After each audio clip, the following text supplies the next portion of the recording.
So much to do, so much to see, so what's wrong with welcoming you to the Russ Joy Show? I'm Russ Joy. Figure that out because you're smart. It's also the name of the show. We have so much to get to in such a tiny amount of time to do it. Why? Well, because today's one of those wonderful days where we go the Russ Joy Show. And then there's a few-hour break as Russ rushes around and gets in traffic on the Schuylkill and the Blue Route en route to a Flyers home game because the Flyers play tonight against the Seattle Kraken. And so in order for all that to work out, sometimes we cut this show a little bit short because we have the Press Row Show tonight, which actually is a probably not terrible place to just remind people, those who are unfamiliar, if you're new to the show somehow, and you found it, I appreciate you tremendously. But in case you are new to the show, you will be aware, unless you're new, that I also host Snow the Goalie, the Only Flyers podcast. And this is our schedule for the week over on Snow the Goalie. We have Press Row Show at 6:30 tonight. We have Press Row Show on Saturday at 12 o'clock. That's a 12:30 start against the Islanders. So we have a 12 o'clock start for the Press Row Show pregame. And all in the middle of that, on Wednesday night at 6 p.m., we continue our tour of Snow the Goalie Radio over on WBCB. You can check us out over at Chickies and Pete's in Warrington. So set a little notification. Set a little thing on your calendar. Come find us in Warrington at Chickies and Pete's.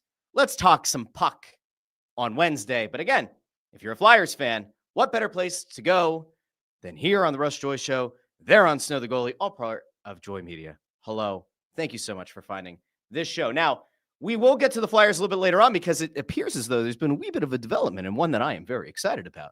And it has to do with the man who's going to be in net for the Flyers on Monday night. And hopefully I'm not going to jinx it, but I can tell you that merch will go live, I think tonight, over at shop.snowthegoalie.com. And it is based around the man they call Darth Vladar. Now, a lot to get into.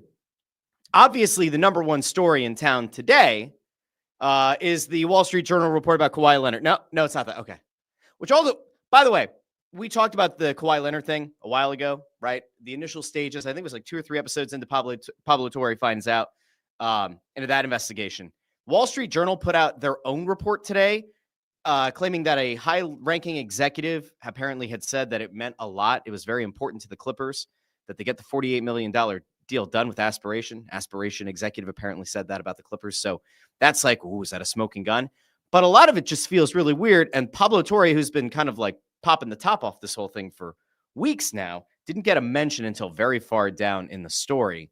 And it also omitted a whole lot of other things that were reported by Pablo Torre. And now I'm very confused what the editorial and journalistic standards are at the Wall Street Journal. But that is not for today's show. Maybe another day it will be, but not today.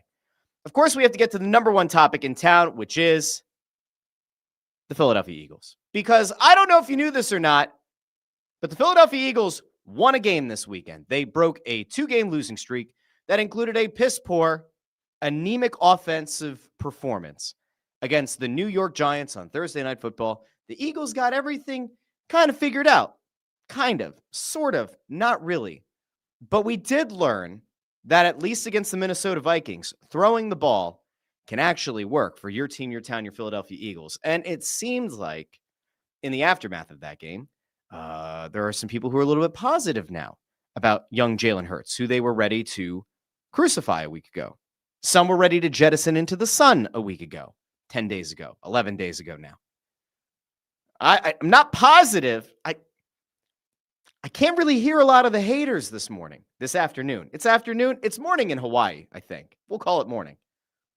But I don't hear a lot of the Hurts haters this week because Jalen Hurts put on a masterclass of passing. Now, did this game absolve Kevin Patullo of all of his sins? No. I was at the Basilica, at the Cathedral in Philadelphia for Mass on Sunday. I can tell you that the bishop did not absolve Kevin Patullo of his offensive sins. But maybe those prayers that were put up into heaven, maybe those prayers are the ones that got the passing game fixed. Because although it was not perfect, the Eagles put on a hell of a performance against Minnesota. By the time the game was over and all was said and done, Jalen Hurts went 19 of 23 for 326 yards, 3 touchdowns, no interceptions. And that, my friends, leads to a perfect passer rating. And you might be saying to yourself, but Russ, If he's 19 of 23, that means 4 of the passes weren't complete. How can it be a perfect game? Don't ask me. I'm a stupid idiot. Don't count that against me. I don't know. The entire idea of the perfect passer rating seems really dumb to me. It does. Like, if you think about it, if you don't complete a pass, that means something was imperfect. How do you get to a 158.3 passer rating and say 158.3 is a perfect passer rating? I don't know. Somebody could probably explain it. I can't. I'm just a normal guy talking into a normal microphone with a normal backdrop with a normal show on YouTube, Facebook, and X, and wherever you get your podcasts, Apple Podcasts, Spotify, Pandora, Amazon Music, wherever you get your podcasts. I'm just a guy. I can't explain 158.3. But what I can explain is that Jalen Hurts looked every bit of the guy who won the Eagles a Super Bowl and outperformed Patrick Mahomes in 2 Super Bowls. There was a dagger play, a 79-yard bomb to Devontae Smith. And that might be where we actually start, because Devontae Smith apparently, well, he kind of got the feeling that that was going to work. Devontae Smith apparently advocated for that play, advocated for that bomb over the top. It was as if Devontae Smith could see the future. He was like Doctor Strange. He sat down on the sideline. Maybe A.J. Brown's reading a book on one side. Saquon Barkley's reading his new book on the other. Devontae Smith's just sitting there, legs crossed, hands up like this, and he's just seeing every possibility. But he seemed to know that this play call was going to work. And I will also note that this was since confirmed by Saquon Barkley, and I believe by Jordan Mailata this morning, that yes, Devontae Smith did come up saying that this is a play that they should run. And apparently he talked about it with Landon Dickerson, and they were talking about the right coverage and everything, and line assignments and everything. So I want to go out to Devontae Smith, because this to me is very telling, but maybe not for the reason that you think it will be. So let's go out first. Here's Devontae Smith talking about the 79-yard touchdown play. And I just want you to drop your thoughts, but I'm going to tell you exactly what I think this was. All right, here we go.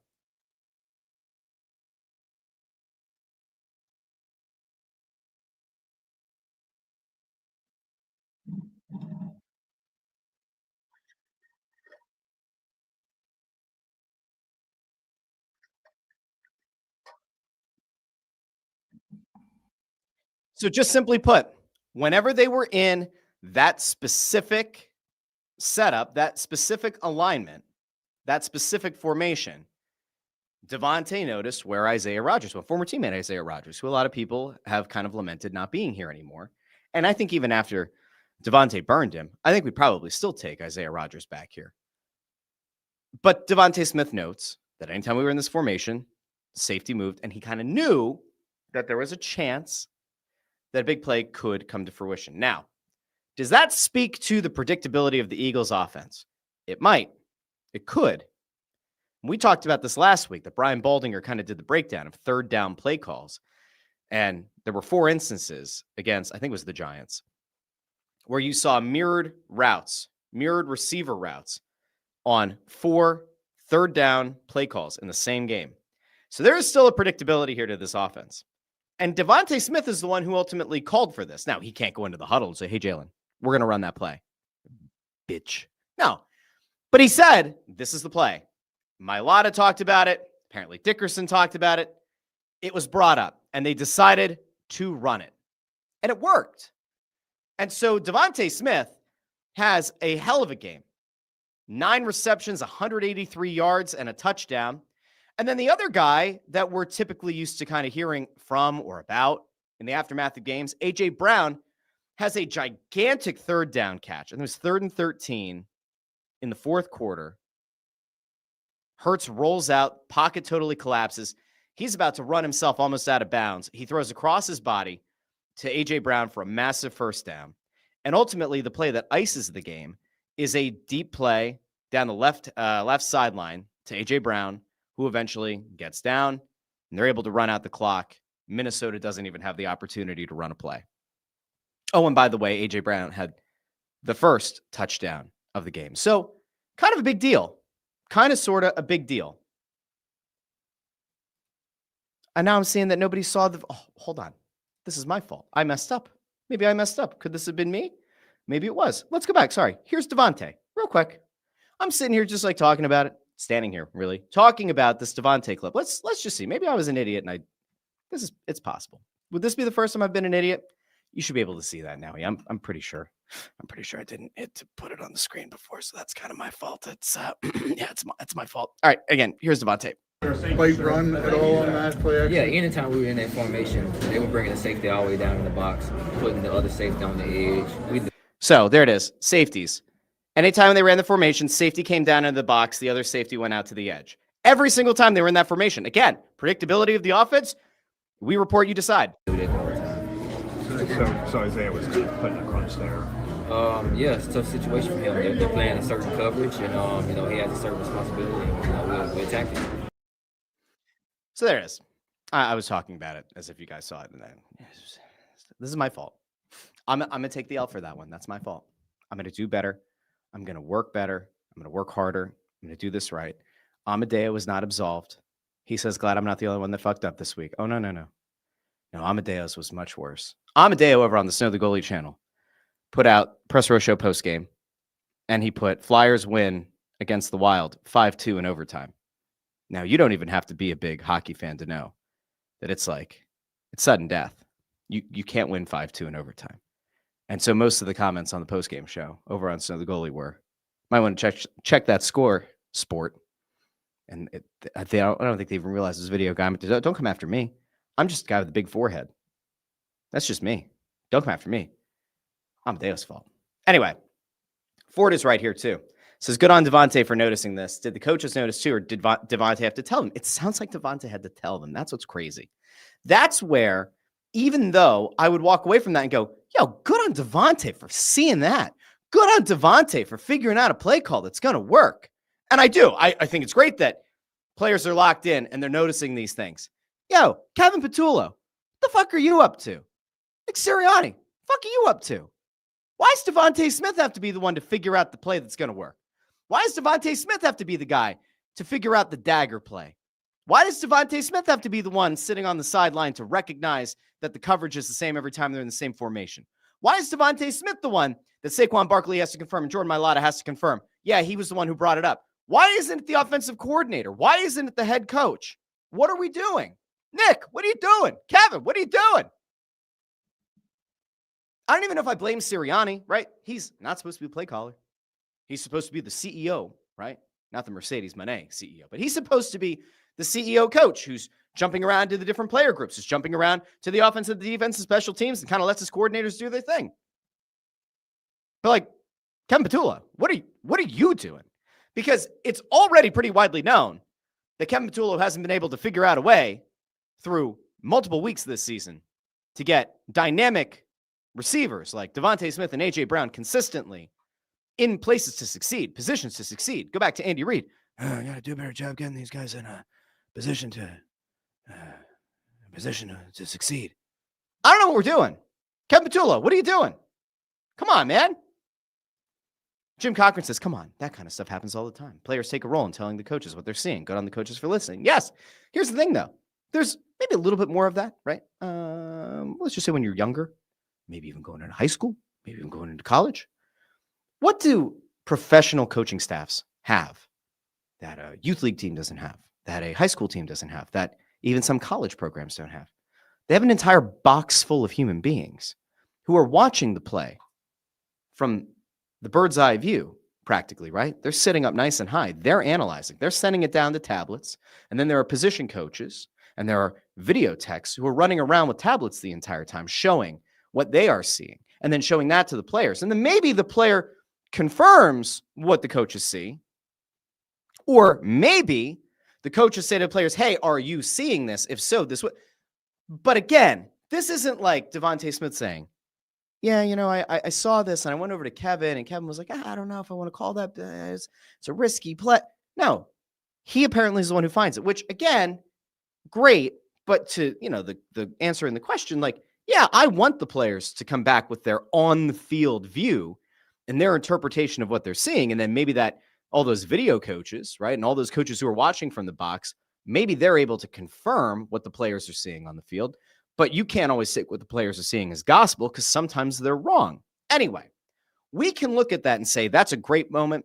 And if you want to, you can take a very generous reading of that and say, good on the coaching staff for listening and calling the play. We don't actually know who called that play, but that's okay. Now, another thing that I wanted to get to is something that was noted, and Shil Kapadia is the one who put this together. And as we always do, we like to give credit when a tweet is put out, and it wasn't my tweet, not my tweet. So we're going to go out to Shil Kapadia because Shil does a great job, always has done a great job covering the Philadelphia Eagles and more.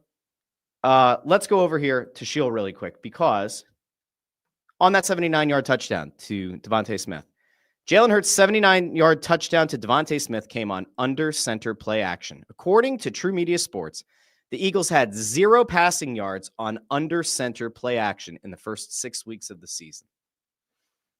That's bad. Okay. Again, I am not an X's and O's genius. Look at me after all. But 0 passing yards on play action from under center plays through 6 weeks. Yeah, that's bad, very bad. Why is that especially egregious? You have arguably the best running back in the National Football League, the guy who's coming off of what very well could have been the single season record rusher for rushing yards in a season. And Saquon Barkley, you have a guy who did break the record when you include the postseason.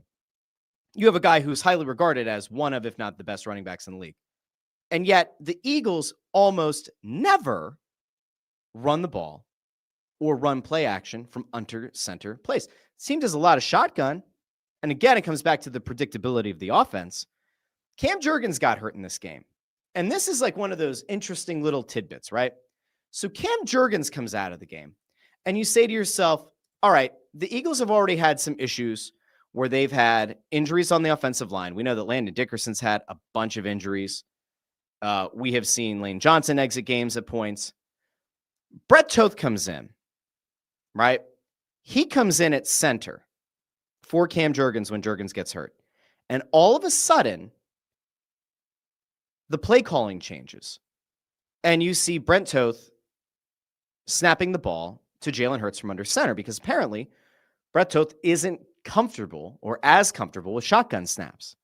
And so it's almost by happenstance that you end up seeing the dagger play happen, this play action pass from under center. You see it happen because probably Brett Toth is under center. If that's Cam Jurgens and it's a shotgun snap, probably isn't going to work. Now, here's the other thing. This is the other thing that's crazy about it. And I think this part's nuts.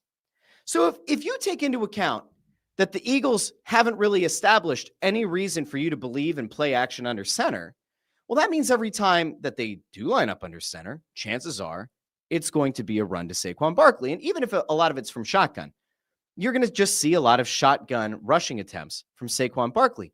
But you're taking a very valuable aspect and a very valuable element out of a play action pass out of the equation if you don't have any yards to show for that play type, which makes Saquon Barkley's life a hell of a lot more difficult. And I don't remember who it was post-game that said it. I don't remember if it was A.J. Brown. I don't remember if it was Devontae. I don't remember who it was. Might have been Mailata. But one of them said, well, it's good that they hit on that play because at least now it puts it into a defense's mind that lining up under center, it might be a play action pass, which means that the defense can't just load the box to try to stop Saquon Barkley. And I feel like so many of the players are vocally expressing in no uncertain terms why they are frustrated and why this is such a frustrating offense to play in, because the play calling is doo-doo. Now, again, this is a game that Jalen Hurts silenced a lot of doubters, or at least put them on ice for a week. Let's go out to Saquon Barkley, because this is Saquon postgame. And we know Saquon has been very outspoken in his support of Jalen Hurts and vice versa. Like these guys have each other's backs. There's no doubt about that. I want to go out here really quick. Let's go out to Saquon, who's going to just give you his thoughts on Jalen Hurts, the game Jalen Hurts had, and whether or not maybe it should, silence some doubters. I don't want to say it's expected, but we know the work that he puts in. We know the way that he, how he comes to work, how he leads, and the type of player that he is. And he came with big for us. A perfect passing rating, like we were talking about here. It's amazing. AJ and Smitty came with big with him. You know what you don't hear in that? So he lauds and compliments Jalen Hurts, mentions the perfect passer rating. when it comes to the doubters, like, what are we talking about? What's one thing that you can notice about Saquon Barkley? Look at his final stats.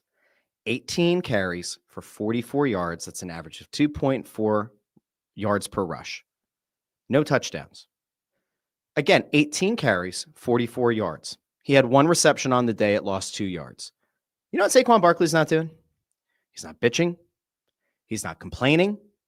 He's not whining. He's not putting up passive-aggressive tweets. He's just doing his job. Now, it would be really easy if Saquon Barkley were a Richard. A Richard. It's a nice shaded way to say dick. If Saquon Barkley were a Richard, you know what he would do? He would complain about his touches. He would complain about the injuries on the offensive line leading to smaller holes or non-existent holes for him to run through. He would complain about the offensive play calling. He would complain about not being put in a position to succeed. And yet, he's not. He's coming off of, again, the chance to rush for the most yards in a regular season in NFL history. And instead of complaining, instead of whining, he's going out and he's doing his job. He's putting his head down and he's getting the job done. And typically, the Eagles will win games when Saquon Barkley is effective and also incorporated. Let's just go through the stats really quick. Saquon Barkley this season. First game of the year against the Cowboys, 18 carries for 60 yards, 1 touchdown, 4 receptions for 24 yards. Against Kansas City, 22 carries for 88 yards, a touchdown, 2 receptions, 6 yards.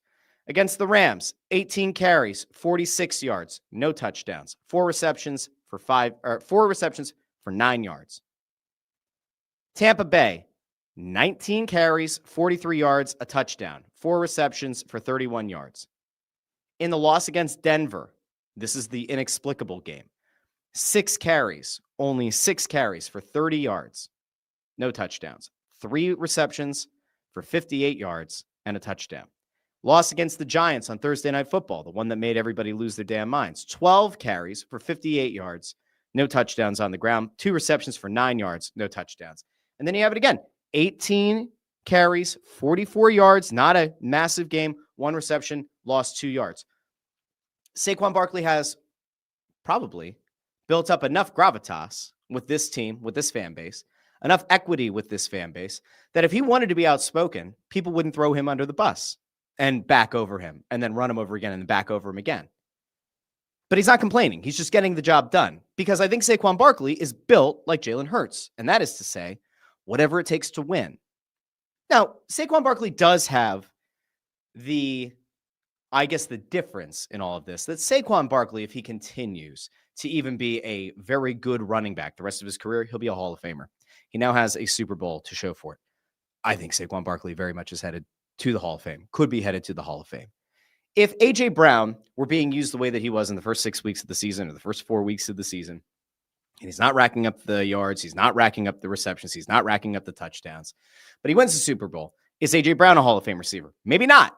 And so maybe there's that little voice in the back of your head that says, I need to get mine because I want to be one of the all-time greats. And A.J. Brown did publicly say part of what motivates him is to be one of the all-time greats. We could go back to the Instagram post from after the Super Bowl where he said like he thought that he would feel this real elation that would stick with him, but it didn't feel like everybody told him it would. And he realized that he likes breaking the opposition. He likes breaking the cornerback who lines up against him. He wants and thrives off of the idea of winning his one-on-one matchup and the chase of the championship. Saquon very clearly is built the same way as Jalen Hurts, and that's a good thing. And you need that because Hurts can't be on his own island by himself. And I do want to find a little bit of positivity, even though the Eagles lost back-to-back games, and they've now kind of pulled the nose up on it. Here are some stats. Just looking at the last few weeks, looking at the teams that the Eagles have beaten. They beat the Cowboys, they beat the Chiefs, they beat the Rams, they beat the Bucks, and they beat the Vikings. The Cowboys have actually played pretty well in spurts this season. They're 3-3-1. The Chiefs are now 4-3. The Rams are 5-2. The Bucks are 5-1. And the Vikings, well, the Vikings are 3-3. But if you look at it, those are all good teams. And I think that Vikings team is in a little bit of a quandary because Carson Wentz clearly isn't the answer. McCarthy clearly wasn't the answer. I don't know what they're going to do. If they had a legitimate starting quarterback right now, would we be talking about an Eagles win today? I don't know. There were plenty of trips that the Vikings had into within the Eagles 20 that could have resulted in points that didn't, or could have resulted in touchdowns and didn't. So I don't know. What I do know is that you have to take advantage of whoever you are lined up against. You have to take advantage of every opportunity that's presented to you. And the Eagles did that on Sunday. Now, the question is whether or not the Eagles are going to be doing that going forward with an old familiar face, because it was reported, and I can't believe we're talking about this, but I guess I can because it seems like it has more smoke than not. There is smoke to the fire, but it does look like a guy who fans really love in this city very well could be coming back into the fold. Adam Schefter reported yesterday, with Zadarius Smith retiring, former Eagles defensive end Brandon Graham is now strongly considering coming out of retirement to sign with Philadelphia. Graham played 15 seasons in Philadelphia and became the longest tenured Eagle in franchise history. The two-time Super Bowl champion could be close to building upon those marks if he and the Eagles can finalize a contract this week, according to sources. Now, I like Brandon Graham a lot. I think Brandon Graham's great. There is a part of me that wonders if Brandon Graham really did want to retire. And there's part of me that thinks that Brandon Graham, having that torn tricep last year, coming back for the Super Bowl, if maybe there's a part of him that feels like there's still unfinished business. And if Brandon Graham is a smart guy, which he is, he probably looks at this Eagles team and says, yeah, this could be another Super Bowl contender. Why wouldn't I want to play? And remember, a year ago, we had this conversation around like Jason Kelce, and it was like, is Kelce really going to look at the success this team is having and say, yeah, I don't want back in? Now, to his credit, Kelce said he was done and he stayed out. Could he have helped the Eagles last year? Sure. If the Eagles' offensive line were to have more injuries, and they have had a lot this year, if the Eagles' offensive line were to have issues, is there a chance that they could talk Jason Kelce out of retirement? I actually think that he's done. Unless Cam Jurgens had like a season-ending injury and this offensive line fell into the void, maybe there's a bit of sentimental heartstring pulling and Jason Kelce comes out of retirement, but I don't see it. Now, Brandon Graham is more interesting because there was a thought over the course of the offseason that he really didn't want to retire and that maybe he felt like he was kind of being nudged in that direction. And some guys like the idea of coming back in and kind of playing the hero. Now, I'm not saying that Brandon Graham is like, oh, now you're going to see how much you're going to struggle without me. I don't mean that. But there is part of me that wonders, does Brandon Graham look at the situation and say, yo, these guys really do stink on the edge? I'm like, maybe the solution is going to be Jahad Campbell on the edge. Whew, excuse me. I don't know. But do I hate the idea of Brandon Graham being back with the Eagles? No. Do I think that it's a great thing if he comes out of retirement? No. They need a longer-term solution to fill that void. And Chris Freed here says, BG needs to stay retired.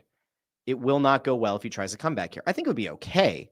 But the problem is that if he comes back and he doesn't find success, right? Like if Brandon Graham comes back midway through the season and doesn't look like old BG, is he tarnishing his reputation? Is he tarnishing the way that people are going to look at him? You don't want to be Jason Peters. You don't want to be the guy who didn't know it was time to give it up 3 or 4 years too late. You don't want to be that. Right now, Brandon Graham gets to go out and say, I helped this team win the only 2 Super Bowls in franchise history, and I got to walk away from the game having won a Super Bowl, and that was the pinnacle. Do you really want to come back and chase it again? Maybe he does. Everybody's different. But I'm not sure that's the way to go.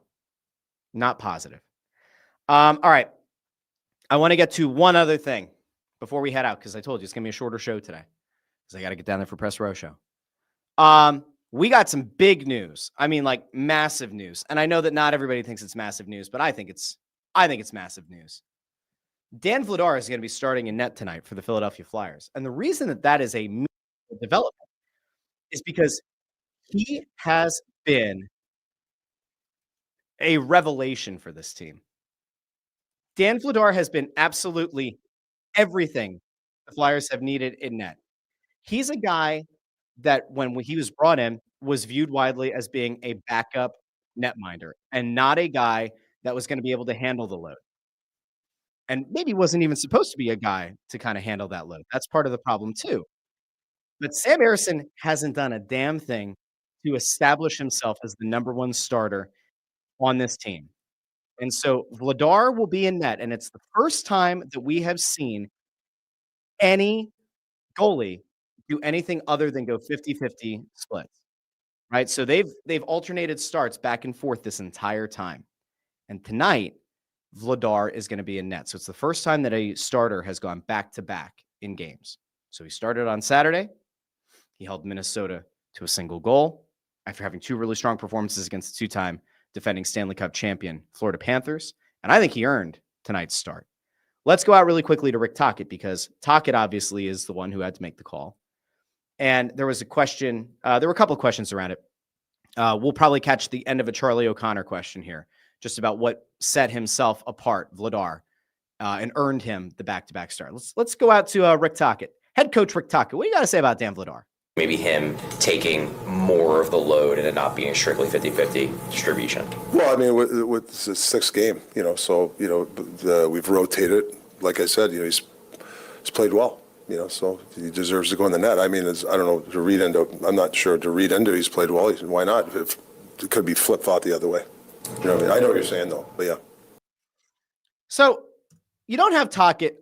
Listen, if Tocchet were Pete DeBoer talking about Jake Ottinger in the playoffs last year, he probably would have said, Sam Harrison's given up 4 goals in his starts. Sam Harrison has looked like dog doo-doo. That's why Sam Harrison isn't starting back-to-back games. But Vladar has been really, really good. And again, this doesn't necessarily mean that Vladar is going to continue to play out of his mind for the next month or 2 months or the entire season. But facts don't care about your feelings. And here's what the facts have to say. Sam Harrison has started 2 games this season. He's got an .849 save percentage. He has a goals against average of 3.88. He's been bad. I saw there are people on TikTok. I always like to do the comparison between how people evaluate these performances on TikTok versus Instagram versus YouTube versus Facebook, right? Like all the short form stuff that Amadeo clips up. And there was somebody on TikTok who was like, well, you clearly don't watch the games. Sam Harrison has played very, very well. The defense has let him down. They have the same fucking guys in front of them on the blue line, right? Now, yes, there has been some jostling. Emil Andre has been in and out of the lineup. Yinning has been in. Zamula's been in. Apparently, Zamula's going to start again tonight.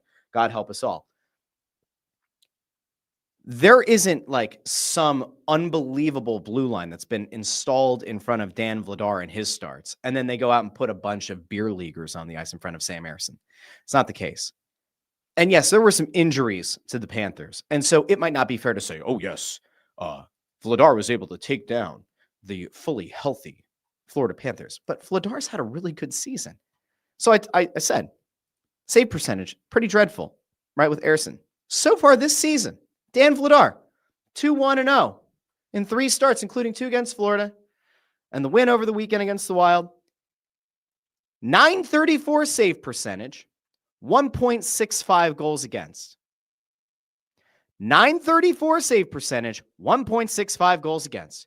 In case you're wondering, which you are, a .934 save percentage is tied for the 6th best mark in the National Hockey League. A 1.65 goals against average, well, that, my friends, is good for 4th in the National Hockey League. Now, again, I am not here. Friends, Romans, countrymen, lend me your ears. I come to praise Dan Vladar, but not to anoint him the prince who was promised. But at age 28, and a fresh 28, he turned 28 in August, at 28 years of age, after being a backup in Calgary, who was leaned on in important games down the stretch for the Flames last year, Vladar has grabbed this job by the pucks. He has. And he has stood up to every bit of pressure he's had to face. Now, you could say, Russ, the Flyers don't really have a lot of pressure right now. They're not a cup contender. Many people in the Flyers fan base believe that they suck ass. How in the world could you say that there's pressure on Dan Vladar? Because no matter what, you were still a free agent signing. Because no matter what, there is an expectation that you're going to come to town and succeed, or at least you're going to try to succeed. Maybe you'll succeed better than I did because I just realized that I didn't have the comments up this entire time on the show. It's fine. It's just Monday. It's just fun Monday. But Vladar has done a very nice job in 3 starts. We'll see how he looks tonight against the Kraken. I don't know how he's going to look. No one knows how he's going to look. But if we are to believe that guys show you who they are, Vladar is going to have a tough test tonight. The Kraken enter tonight's game 3-0-2 on the season. They have a point, at least 1 point in every game this season. They are coming off a 4-3 overtime win against the Maple Leafs on Saturday. They have gone to overtime or a shootout in 4 consecutive games. Wow, that's pretty wild. I'm actually looking at it now. They beat the Golden Knights at home in overtime 2 Saturdays ago. They lost in Montreal in overtime last Tuesday. They lost in a shootout 4-3 to the Sens last Thursday, and then they beat the Maple Leafs Saturday in overtime in the battle of Seattle and Toronto that everybody cares about. It's not that one. That other Seattle versus Toronto game I'm actually very hyped for. Kind of sad that it's happening at the same time as the Flyers game tonight, but I'll have an eye on. Vladar has done really well. We'll see how he looks. We'll see how he looks if he does end up becoming the guy who's leaned on as the number 1. Chris Reed, here you go. Says Vladar has never played in more than 30 games in any given NHL season and never had a save percentage at or over 900. Well, let me just point out really quickly that I would take more, and I'd put more stock into that idea of the never played more than 30 games in a season. If he's going to be the guy who ultimately stands out as the number 1, that's where I worry, right? Because we saw Sam Ersson be a very effective backup, but when push came to shove, he's never really been able to find similar success as the starter. Save percentage-wise, incorrect. There was a season that he started 19 games and played in 23 and had a 906 save percentage. Last year, he had an 898 save percentage, pretty damn close to 900. So I would say he's had a few seasons. I mean, 886, 906, 859, 882, 898. I'd say there are a few seasons in there that are close to 900. This very arbitrarily says at or over 900. Well, fine. His second season, his first season overall in Calgary, he did have a save percentage at or over 900. So we are going to try to embrace a little bit of positivity around Darth Vladar, and we are going to believe that he has a chance to keep Seattle in check tonight, but we'll see if it happens. Now, last thing before I head out. There has been some slander going on over on YouTube and on short form, on TikTok and Instagram and Facebook and everywhere else. There are people who seem to believe that the 2024-25 Flyers under John Tortorella would have beaten this 2025-2026 Flyers team under Rick Tocchet. Those people are out of their damn minds. I don't know what people are smoking, but whatever it is making them delusional. They are hallucinating. They are losing grip on reality. There is no world in which the final season of Torts' Flyers team beats this team right now under Rick Tocchet. Not a chance in hell. Dan Vladar, the way that he's played through the first few games of this season, is better than any Flyers goalie was a year ago. That includes Sam Ersson and Alexei Kolosov and Ivan Fedotov. You have a much better Sean Couturier right now. You have a much more creative player in Trevor Zegras. And even if you're considering him as a wing instead of as a center, I would say that the combination of Dvorak and Zegras right now are still probably better than Frost and Farabee were a year ago. And even though Jet Lachenko can't really seem to find playing time anywhere other than the fourth line, when he's in, is he at least like pretty passable? Yeah, I'd say he's okay. Is he better than Ryan Poehling in that role? Maybe not. I don't know. Is he better than Scott Laughton in that role? I don't know. I still think that this team is a more talented team. I ultimately think this is going to be a playoff team. If Vladar can play mediocre at best hockey, they're going to make the playoffs. If Sam Ersson can come in and play mediocre hockey, they will make the playoffs. And I saw the question a little bit ago, but what happens if Ersson continues to stink? And what happens if Alexei Kolosov plays really, really well? Torts is asking over on YouTube. Think we'll see Kolosov this year if Ersson keeps playing bad? I don't know. I really don't know. I mean, listen, if there's a scenario in which Ersson gets hurt, Kolosov will be up here. Kolosov's had a really good run at the start of the season for the Phantoms, which is great news. It also is kind of maddening because this is exactly where Kolosov needed to be a year ago. He needed to play in the AHL. A whole bunch of reasons that he didn't. That is where he ultimately needed to be a season ago to develop into the guy that it seems like we're seeing now with the Phantoms. If you can get through a season of Kolosov and Bjarnason playing really, really well as a goalie tandem, and then next year, Ersson hits restricted free agency, maybe you just trade his rights away and you have some combination of Kolosov and Vladar at the NHL level.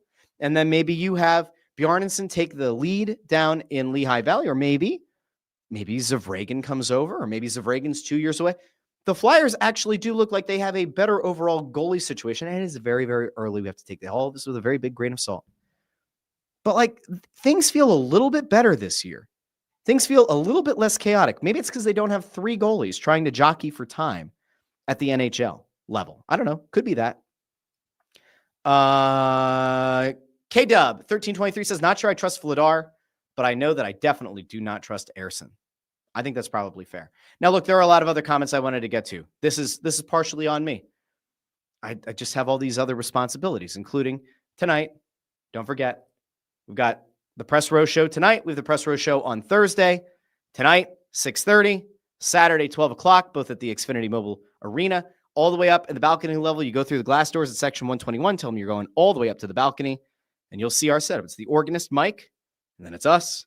Come talk to us at the Press Row Show. And if you're not doing anything on a Wednesday night, or you want to spare your significant other from having to cook dinner for the night, come out to Chickies and Pete's in Warrington on Wednesday at 6 o'clock for Snow the Goalie Radio. We will be out there. You can also call into the show. You can watch it wherever you get your live stream shows, YouTube, Facebook, and X. And then, of course, on the podcast feed over on Apple Podcasts, Spotify, Pandora, and Amazon Music, or wherever you get your podcasts. And interestingly enough, the same can be said about this show. You can find it in all those places, plus short form stuff on TikTok, Instagram, Facebook, YouTube Shorts. So do us a favor.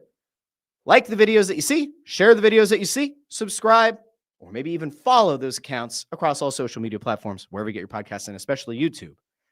I will talk to each and every one of you on Wednesday here on the Russ Joy Show, as well as Snow the Goalie Radio at Chickies and Pete's. That's going to be a loaded day. It's going to be fun. And then Saturday, the Press Row Show. But until Wednesday, this has been the Russ Joy Show, and I've been Russ Joy, but you knew that already because you're smart. It's also the name of the show. Talk to each and every one of you very, very soon, maybe even tonight on the Press Row Show. But until then, or at least, if you're not going to watch that, I'll talk to you Wednesday here on the Russ Joy Show. Bye now.